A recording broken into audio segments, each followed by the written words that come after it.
Институциите повторно намета на активистите на шарената револуција. Откако предвадена зградата на Кривичниот суд во текот на ноќта беше обоена од група активисти, случајот е пријавен во МВР од страна на судската полиција.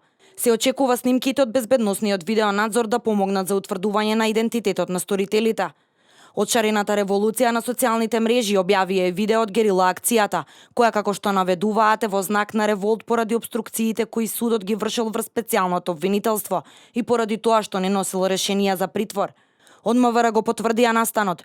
Велат дека од страна на полициски службеници излезено е на местото на настанот, при што е утврдено дека станува збор за кривично дело оштетување на туѓи предмети од Кривичниот законник на Република Македонија, дело кое се гони по приватна тужба. Реагираа и од Кривичниот суд. Председателот на судот Владимир Панчевски во писмена изјава истакна дека нападите не ги чувствуваат како притисок и ги оцени како кукавички чин. На најсрамен начин во текот на ноќта тајно и подмолно што доликува само на кукавици е оштетена фасадата и влезната врата на основниот суд Скопје 1 Скопје, што може да се види од безбедносните камери на судот, за што се известени надлежните органи.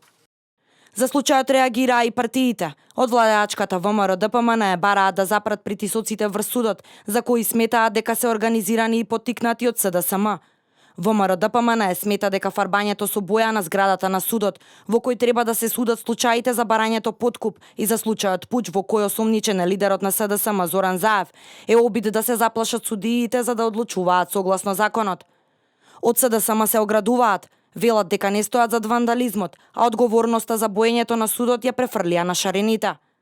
За разлика од оваа герила акција која претходеше на вчерашниот протест, шарените синоќа не предизвикаа посериозни оштетувања на објектите на институциите. Нов протест за сега не е најавен.